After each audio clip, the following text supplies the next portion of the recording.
नमस्कार, news 18 India में आपका स्वागत है। लेकिन आज हम आपको बताने जा रहे हैं कि श्रद्धा मर्डर केस में लोगों की नजर इस केस पर है। इस केस पर इसलिए है कि किस तरीके से आरोपी आफताब लगातार अपने बयान पुलिस के सामने बदल रहा है। साकेत कोर्ट में सुनवाई भी थी और 4 दिन की पुलिस रिमांड पर आफताब को भेजा जा चुका है। यह जघन्य हत्या किस तरीके से मामला सामने आया, लोगों के रोंगटे भी खड़े हो गए। अब यह कहा जा रहा है कि नार्को टेस्ट से पहले पॉलीग्राफ टेस्ट किया जाएगा आफताब का। पॉलीग्राफ टेस्ट क्या होता है और नार्को टेस्ट क्या होता है और क्या जरूरत पड़ती है, आखिर में दोनों में अंतर क्या है और जरूरत क्यों पड़ती है। कोई भी क्रिमिनल जो होता है वो नार्को टेस्ट इसलिए किया जाता है कि वो झूठ बोल सकता है। जो जांचकर्ता अधिकारी होते हैं या डॉक्टर्स होते हैं उनके सामने झूठ बोल सकता है, मनगढ़ंत कहानियां गढ़ सकता है, तो इसलिए नार्को टेस्ट कराया जाता है। लेकिन ये कुछ इसी तरीके से नार्को टेस्ट किया जाता है। आप देखिए, यथार्थ अस्पताल के डॉक्टरों का एक पैनल है और एक यहां पर पेशेंट हैं और आप इसके जरिए समझने की कोशिश करेंगे कि नार्को टेस्ट जो आफताब का होगा कुछ इसी तरीके से होगा। उसमें एक इन्वेस्टिगेटिंग ऑफिसर भी होगा, यानी कि पुलिस के लोग होंगे, डॉक्टरों का एक पैनल होगा, अलग अलग विभाग के जो एक्सपर्ट होंगे अपने विभाग के, और वो उनकी निगरानी में नार्को टेस्ट किया जाएगा। लेकिन उससे पहले पॉलीग्राफ टेस्ट किया जाएगा। हमारे साथ में डॉक्टर रेणु पालीवाल हैं जो सीनियर डॉक्टर हैं और इसके बारे में बताएंगे। सबसे पहले मैम ये बताइए कि पॉलीग्राफ टेस्ट और नार्को टेस्ट में क्या फर्क होता है। नार्को टेस्ट में जैसे कि हम मरीज को कॉन्शियस लेवल जो उसकी चेतना है उससे नीचे लाते हैं, क्योंकि नॉर्मल जो एक आम इंसान होता है जब वो कॉन्शियस होता है, जिसे हम कहते हैं जैसे नॉर्मल की तरह से, तो वो नेचुरली झूठ बोल सकता है। पर जब हम उसको इसमें हम कुछ दवाई देते हैं जिससे मरीज, आप समझ लीजिए एक आम भाषा में, एक बेहोशी की अवस्था में जाता है। मतलब वो कंप्लीट बेहोश नहीं होता, पर वो एक बेहोशी की अवस्था में जाने के बाद पर आप उससे कुछ पूछेंगे तो बोलेगा, उसके इनिबिशंस खत्म हो जाते हैं। मतलब उसका अपना ब्रेन पे कंट्रोल लूज होने लगता है। जैसे से आप मरीज को बेहोश करते जाते हैं, मरीज होश में आपको लगेगा, पर अंदर से उसका ब्रेन पे कंट्रोल जाता है, तो जो आप पूछेंगे तो वो आपको जवाब दे सकता है। तो नार्को टेस्ट इसीलिए कि उसके दिल के अंदर या उसके दिमाग की परतों में क्या छिपा है, जो उसने किया है वही जानता है, तो वो शायद आपको सच उगल सकता है। तो इस वजह से नार्को टेस्ट है। पर क्योंकि कई मरीज जैसे कि बहुत प्रकार की दवाइयां लेते हैं, तो हम एनेस्थीसिया वगैरह भी देते हैं, तो हम देखते हैं कि उनपे काफी ज्यादा दवाई से असर नहीं होता।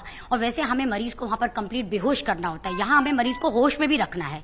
तो कई मरीज क्या होते हैं कि आप दवाई देंगे तो वो आपको लगेगा कि बेहोशी में जा रहे हैं, पर वो उन्होंने अपनी इतनी चेतना खोई नहीं होती। यदि उन्हें चेतना खोई नहीं है, यदि उनका कंट्रोल है, तो वो नेचुरली तब भी बातें बना सकते हैं। यानी कि अगर नार्को टेस्ट किसी को हो रहा है, उससे पहले जो पॉलीग्राफ टेस्ट होता है, हाँ। तो पॉलीग्राफ टेस्ट में क्या मॉनिटर किया जाता है? पॉलीग्राफ टेस्ट में उसका ब्लड प्रेशर, उसका हार्ट रेट, उसका ईसीजी, उसका ब्रेन की मॉनिटरिंग, उसका सारा कुछ करा जाएगा। क्योंकि यदि वो आपके सामने बातें बना रहा है, पर सपोज उसने खून किया, तो उसे अंदर से डर लगा, बाहर से उसने कहा कि मैंने नहीं किया, पर अंदर से उसके दिमाग में यदि 1 सेकंड के लिए भी ये थॉट आया, तो आपके पैरामीटर्स जो है वो मूव कर जाते हैं।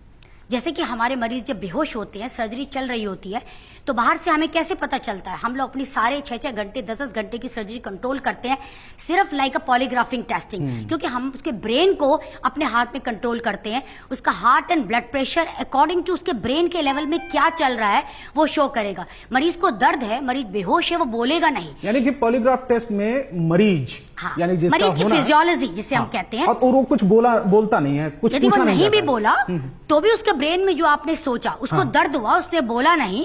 बेहोश मरीज आईसीयू के अंदर है, इसीलिए मॉनिटरिंग चलती है all over the world is important. कि आपको मरीज तो, कितने मरीज तो गूंगा भी हो सकता है, तो कैसे पता चलेगा कि मरीज को क्या हो रहा है? क्योंकि मॉनिटरिंग बताएगी। एक क्रिमिनल, एक अपराधी, एक शातिर जो आरोपी होता है, उससे सच उगलवाने के लिए 2 टेस्ट होते हैं, जिसमें एक पॉलीग्राफ, एक नार्को।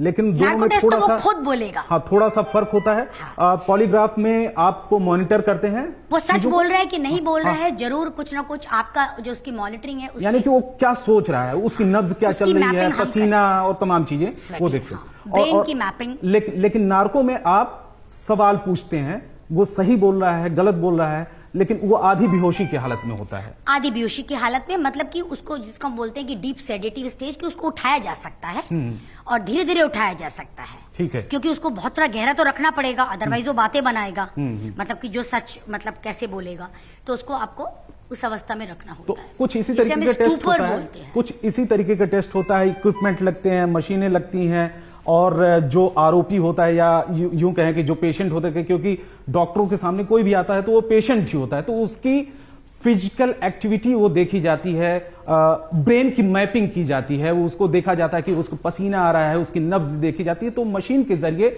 मॉनिटरिंग की जाती है। पॉलीग्राफ टेस्ट में उसके सवाल नहीं पूछा जाता, लेकिन नार्को टेस्ट में वो बेहोशी की हालत में होता है, वो कुछ बात तो कर सकता है लेकिन उतना ज्यादा कॉन्शियस नहीं होता, क्योंकि उसको कुछ इंजेक्शन दिए जाते हैं, मेडिसिन दी जाती है, उसके बाद सवाल पूछे जाते हैं। और ऐसा माना जाता है कि कोई कितना भी क्रिमिनल शातिर हो, अपराधी हो, वो ज्यादा कहानियां नहीं गढ़ सकता। अगर आप उससे सवाल पूछते हैं तो वो वही बताएगा जो आप पूछ रहे हैं, लेकिन ये कितना ज्यादा ऑथेंटिक है।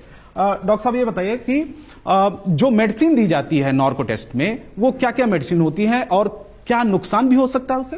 जी बिल्कुल, जैसे मैम ने बताया, ऊपर देखिए। हाँ, मैम ने जो बताया, सेडेशन के 4-5 लेवल्स होते हैं, जो कि सबसे पहला हम उसको एंग्जोलिसिस बोलते हैं। एंग्जोलिसिस मतलब कि पेशेंट, अगर हमारे पास नॉर्मल पेशेंट को या अदर देन दिस पेशेंट, उसकी एंग्जाइटी कम करने के लिए हम एक मामूली से ड्रग देते हैं, लेकिन उससे बाकी ब्लड प्रेशर या उसकी सांस लेने में कोई प्रॉब्लम नहीं होती। लेकिन ये वाला जो हम करते हैं, इसको डीप सेडेशन बोलते हैं। ये जनरल एनेस्थीसिया से एक स्टेप ऊपर है। डीप एनेस्थीसिया में क्या हो सकता है, पेशेंट का जो ब्लड प्रेशर है, सर्कुलेशन है, वो कॉम्प्रोमाइज हो सकता है, और उसका सांस लेने का जो खुद से वो सांस लेता है वो भी कॉम्प्रोमाइज हो सकता है। इसमें हमें क्या ख्याल रखना पड़ता है, हमें हमारा जो इक्विपमेंट है, जैसे हमारे पास एयरवे है, एयरवे का सामान, पेशेंट को हमें सांस असिस्ट करना पड़ सकता है, प्लस उसका ब्लड प्रेशर जो कि मॉनिटर पे आ रहा है, हो सकता है अगर उसका ब्लड प्रेशर गिर जाए डीप सेडेशन में, ये दो चीजें, सर्कुलेशन और एयरवे मतलब जहां से वो सांस लेता है, तो इन दो चीजों का खास मॉनिटरिंग करना पड़ता है, बिकॉज ये कभी भी कॉम्प्रोमाइज हो सकता है।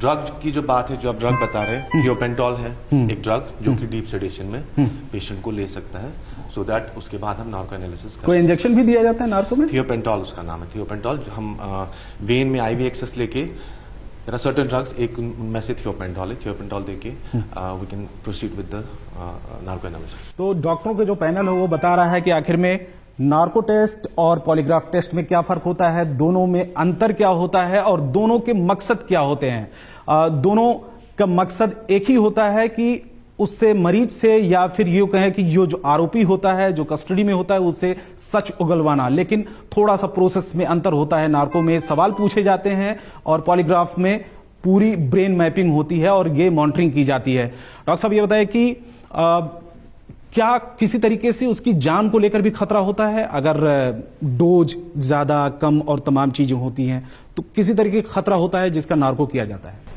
एब्सोल्युटली। जो भी हम इनको ड्रग्स देते हैं, जो भी सिडेशन प्रोवाइड करते हैं, वो वेट अकॉर्डिंग टू वेट होता है। अगर पेशेंट ओवर सिडेटेड हुआ या फिर सिडेशन का लेवल हुआ ज्यादा हुआ, सो एयरवे सर्कुलेटरी कॉम्प्रोमाइज हो सकता है। बट ड्यूरिंग दिस मॉनिटरिंग का वही स्टेटस है कि हम उसको कंटिन्यूअस मॉनिटर करें। अगर कहीं पे भी उसके वाइटल पैरामीटर्स कॉम्प्रोमाइज हुए, we will suddenly intervene to make it to the normal level. Coming to that part, you had already asked what is the authenticity of this thing. These are all subjective. We are giving a level of sedation जहां पे कि वो उसको override कर सकता है, वो dissipation को still persist कर सकता है। जो आप टेस्ट पूछ रहे हैं, जो सवाल पूछ रहे हैं, वो उनका गलत भी जवाब दे सकता है। So is it 100% accurate? We cannot say that it is 100% accurate. लेकिन एक प्रोसेस है जिसके जरिए आप बहुत कुछ हासिल कर सकते हैं।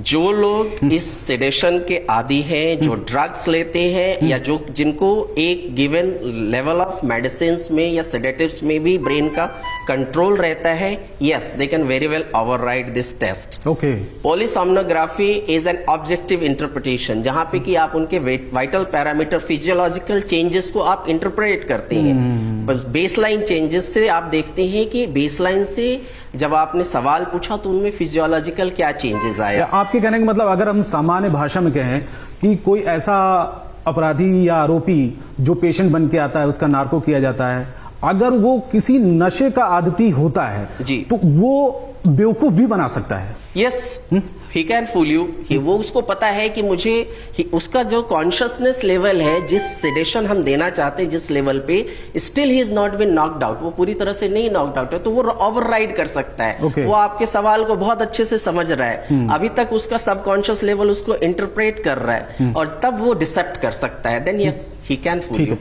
डॉक्टर साहब ये बताइए कि जब नार्को टेस्ट होता है तो इससे पेशेंट की कंसेंट लेनी जरूरत होती, इसके पीछे क्या रीजन है? नार्कोटिक टेस्ट से पहले इन्फॉर्म्ड कंसेंट होना जरूरी है, पेशेंट का एग्री होना जरूरी है। आप बगैर कंसेंट के आप ये टेस्ट नहीं कर सकते। बस ये सारे हेल्थ पैरामीटर्स आपको पता होने चाहिए, और मतलब कोई कोमॉर्बिडिटीज तो नहीं है, कोई एज क्या है पेशेंट की, ये सब चीजें जरूरी होती है। यानी कि एज के अनुसार आप डोज देंगे, क्योंकि अगर माइनर है या एज फिर और कोमॉर्बिडिटीज उसके एसोसिएशन होती है। कोई बड़ी बीमारी तो नहीं है, ये तमाम चीजें देखी जाती हैं। ठीक है, तो ये तमाम चीजें देखी जाती हैं कि जो पेशेंट है जिसका नार्को किया जाना है, क्योंकि उसको एक पर्टिकुलर ड्रग्स दिया जाता है, उसको दवाएं दी जाती हैं, इंजेक्शन लगाया जाता है, लेकिन उसका डोज भी अलग अलग होता है, एज के अनुसार देखा जाता है। लेकिन यह भी देखा जाता है कि जिसका नार्को किया जाना है उसका हेल्थ की कंडीशन क्या है, उसको कहीं कोई बड़ी बीमारी तो नहीं है, उसके ऑर्गन सही तरीके से काम कर रहे हैं कि नहीं कर रहे हैं। क्योंकि अगर किसी तरीके की दिक्कत है और आप उसको इंजेक्शन लगाते हैं तो उसके लिए खतरनाक साबित हो सकता है। मैम, ये मैं सही कह रहा हूं? हाँ, बिल्कुल सही कह रहे हैं, क्योंकि इसीलिए सारा कुछ है कि एक तो ये है कि आप, क्योंकि ये चीज दवाई के थ्रू आप करवा रहे हैं, तो मरीज की हेल्थ का ध्यान तो रखना ही पड़ेगा, चाहे वो अपराधी भी है। तो दवाई तो नेचुरली फिर मरीज को कोमा में भेज सकती है, या जैसे कि डॉक्टर साहब ने बताया कि ब्लड प्रेशर बहुत गिर सकता है, तो फिर ऐसा ना हो कि नार्को टेस्ट को छोड़ के फिर आप मरीज का ही इलाज कर रहे हैं, तो इसलिए खतरा तो है। और दूसरा वही है कि 100% हम नहीं कह सकते हैं, क्योंकि मरीज का कैसा लेवल है कॉन्शियसनेस, क्योंकि यदि हम ज्यादा उसको नीचे कॉन्शियस लेवल डाउन करने के लिए बहुत ज्यादा दवाई देनी पड़े तो वो नॉर्मल नहीं होगा। यही दो चीजें इसके ड्रॉबैक हैं, और इसीलिए फिर मैपिंग वाला भी इम्पोर्टेंट हो जाता है। पर हाँ, फिर भी क्योंकि कितना भी वो करेगा तो कॉन्शियसनेस लूज तो करेगा ही, चाहे वो एडिक्ट भी है। तो ये क्योंकि दवाइयां ऐसी होती है कि आम आदमी इनको यूज नहीं करता है, जैसे हम मान के रखते हैं कि ड्रग्स मरीज लेता है, पर ये वो कभी भी नहीं लेता है सोडियम पैंटेट। लेकिन जो तो इसलिए कुछ तो उसको असर आएगा ही, ऐसा नहीं कि बिल्कुल असर नहीं आएगा। हाँ। क्योंकि ये ड्रग आम आदमी यूज नहीं करता है। ठीक है। पर क्योंकि ड्रग्स भी कॉन्शियस लेवल वो करती हैं, और ये भी तो उनमें थोड़ा सा विरोधाभास होगा, पर इतना नहीं हो सकता कि मरीज नहीं जाएगा। जब हम दवाई देंगे कुछ तो वो नीचे जाएगा ही, कुछ तो वो बेहोश होएगा ही। मरीज की जान को कितना खतरा होता है? जान को खतरा तो फिर ये है कि जान को खतरा मतलब वो तो यदि आप बिल्कुल ही कोई नॉन डॉक्टर सेटअप में करा जाएगा तो है। हाँ। यदि मेडिकल सेटअप में करा जाएगा तो जान का खतरा तो कोई नहीं होना चाहिए। मतलब क्योंकि कंट्रोल्ड सब कुछ चल रहा है जी, तो जान का खतरा तो तभी है जब यदि नॉन कंट्रोल सेटअप में आप करेंगे, मतलब हॉस्पिटल में नहीं करेंगे या डॉक्टर्स के साथ नहीं करेंगे। अदरवाइज तो जान का खतरा मतलब ऐसा नहीं है, क्योंकि एक्सपर्ट डॉक्टर होते हैं, आपने उनको पता। जैसे कि पहले आपने कंडीशन नहीं देखी, दवाइयां बहुत दे दी, या जिनको पता नहीं है, एक्सपर्ट करेंगे तो जान का खतरा नहीं है। तो उसमें यह भी देखा जाता है कि जो एक्सपर्ट डॉक्टर होते हैं उनको पता होता है कि किस डोज में देना है, कैलकुलेटेड ही दिया जाए। हाँ, क्या मेडिसिन देना है, क्या इंजेक्शन देना है, पेशेंट की क्या कंडीशन है। जैसे मान लीजिए पेशेंट, अगर थोड़ा सा आप समझाएं पेशेंट को देखते हुए, मान लीजिए इनका अगर नार्को टेस्ट हो रहा है तो हमारे पास तो हर ड्रग का जैसे आप पेटोथाल देंगे तो आप 3 to 5 mg पर केजी बॉडी वेट, तो उसके हिसाब से हम देंगे। फिर आप दवाई देते जाएंगे तो धीरे धीरे आपको दवाई देनी है, क्योंकि उसको एकदम से सुलाना भी नहीं है। तो डोज आपने बहुत कम लेवल से शुरू अच्छा, ये सब जो सारी चीजें लगी है, अगर आम दर्शकों को बताएं कि इसके जरिए क्या पता चलता है? ये हार्ट रेट है, मतलब ECG है। इससे हार्ट की कंडीशन आपको पता चलेगी। और यदि इससे एक नॉर्मल आदमी का जो रिदम है वो नॉर्मल ऐसा आता है जैसे कि हमारा मॉनिटर दिखा रहा है, पर यदि पेशेंट को डर लगता है, वो एक्साइट होता है, तो उसका हार्ट रेट बढ़ना शुरू हो जाएगा। तो ECG में जो रेट है वो भागना शुरू हो जाएगा। यदि वो ज्यादा डरा तो ज्यादा भागेगा, ज्यादा रेट जाएगा तो हार्ट फेल हो जाएगा। ओके, तो फिर उस वक्त फ्लैट हो जाएगा। ओके, तो आप पेशेंट करें। इसके तो जरिए क्या ये सब होता? ये बहुत इंपॉर्टेंट है। ये ऑक्सीजन के लिए है ना, जैसे कि हमने कहा, क्योंकि हम ड्रग दे रहे हैं तो मेरे को ना ज्यादा बेहोश करना है ना कम बेहोश करना है। कम बेहोश करा तो मरीज सच नहीं बोलेगा, ज्यादा बेहोश करा तो मरीज बिल्कुल नहीं बोलेगा। बीच में बोला तो जैसे उसकी टंग है तो बीच में उसकी टंग पीछे चली गई तो मरीज का सांस घुटने लगेगा। तो इसमें हमारी जो सैचुरेशन है वो घटने लगेगी। अभी 98% आ रही है, आप देखेंगे। हाँ। और ये बिना ऑक्सीजन के है। तो ये जो पैरामीटर ये 98% जो आ रही है ऑक्सीजन, आप देखिए कि बिना ऑक्सीजन के है। उसमें पहली बात तो हम ऑक्सीजन हम लगाएंगे। अच्छा, ये दवाई देना शुरू, ऑक्सीजन हमने रखी हुई, ये हम लगाएंगे। और तो उससे एकदम से यदि हमारी बढ़ने और घटने लगी है तो तुरंत ही फिर हमें नेचुरली उसका जो एयरवे का जो कंट्रोल हम कहते हैं, जैसे डॉक्टर साहब ने बताया, तो उसका हम शुरू करेंगे। जो कुछ हमें डालना है औजार डालना है। तो तमाम लोगों को ऐसे जो ये दर्शक हैं जो इस केस को बहुत ही बारीकी से देख रहे हैं, समझ रहे हैं और ये समझने की भी कोशिश कर रहे हैं कि आखिर में श्रद्धा जो मर्डर केस है वो बहुत ही हाई प्रोफाइल भी केस बन चुका है, क्योंकि पूरे देश में इसकी चर्चा है। जिस तरीके से शातिर जो आरोपी है लगातार अपने बयान बदल रहा है, उसके ये भी कहा गया कि 35 टुकड़े किए, फिर उसके बयान में आया कि 35 टुकड़े नहीं किए। हिमाचल से लेकर उत्तराखंड तक इसके तार हैं, मुंबई तक हैं, दिल्ली के महरौली तक हैं। उसकी बॉडी के जो पार्ट्स हैं वो कहां कहां पे फेंके, इसकी भी जांच की जा रही है पुलिस की तरफ से। लेकिन अभी तक पुलिस के हाथ में इस केस को लेकर क्या क्या सबूत आए हैं, पुख्ता सबूत की जरूरत है। और यही वजह है कि अभी कुछ दिन पहले जब साकेत कोर्ट में इस मामले को लेकर सुनवाई हुई थी तो 5 दिन की साकेत कोर्ट ने पुलिस रिमांड पर आफताब को भेजा था। आज जब सुनवाई हुई उसके बाद 4 दिन की रिमांड को बढ़ा दिया।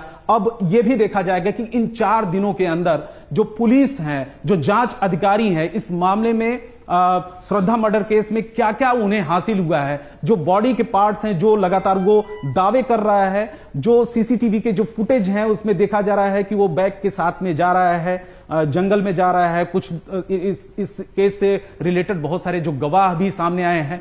तो उन तमाम चीजों को लेकर पुख्ता सबूत पुलिस की तरफ से जुटाए जा रहे हैं, जिससे कि अगली बार जब कोर्ट में उस आफताब को पेश किया जाए तो पुख्ता तरीके से सारे सबूत पुलिस के पास होने चाहिए, कि जिससे कि यह साबित हो सके कि कोर्ट अपना फैसला सुनाने में उसको दिक्कत ना हो, पूरी तरीके से क्रिस्टल क्लियर हो ये पूरा का पूरा मामला। और यही हम न्यूज़ 18 इंडिया के दर्शकों को भी बताने की कोशिश कर रहे हैं कि आखिर में जो कोर्ट की तरफ से कंसेंट आई है कि नार्को टेस्ट करने से पहले पॉलीग्राफ टेस्ट आप कर सकते हैं, तो पॉलीग्राफ टेस्ट उसका कभी भी हो सकता है। पॉलीग्राफ टेस्ट में क्या होता है, नार्को टेस्ट में क्या होता है, यह जानना बहुत ही जरूरी है, क्योंकि बहुत सारे लोगों को नहीं पता है कि आखिर में पॉलीग्राफ टेस्ट में क्या किया जाता है, नार्को टेस्ट में क्या किया जाता है। कुछ ऐसे हाई प्रोफाइल केसेस हैं, जैसे आरुषि मर्डर केस में, उसमें भी कृष्णा का जो नार्को टेस्ट की अनुमति मिली थी। ऐसे ही बहुत सारे केसेस में जो सामने आया, मीडिया के सामने आया, जिसमें नार्को टेस्ट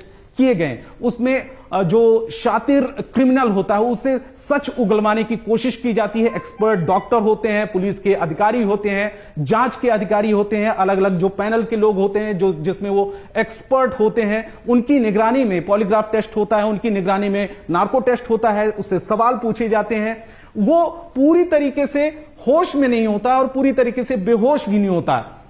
उसके पीछे एक रीजन होता है कि अगर ये कॉन्शियस कोई भी आदमी होता है, शातिर कोई क्रिमिनल होता है, तो वो मनगढ़ंत कहानियां बता सकता है, पुलिस अधिकारियों को वो ब्लफ कर सकता है, झूठ कहानी गढ़ सकता है। तो इसीलिए ये किया जाता है कि अगर वो थोड़ा सा कॉन्शियस रहेगा और थोड़ा सा वो बेहोशी की हालत में रहेगा, तो उसे सवाल जब पूछे जाएंगे तो वही बोलेगा जो वो सवाल पूछा जा रहा है। तो उसमें ये ज्यादातर चांसेस होते हैं कि ये सच बोल रहा है। लेकिन कोर्ट की नजर में वो 100% वो सबूत नहीं होते हैं।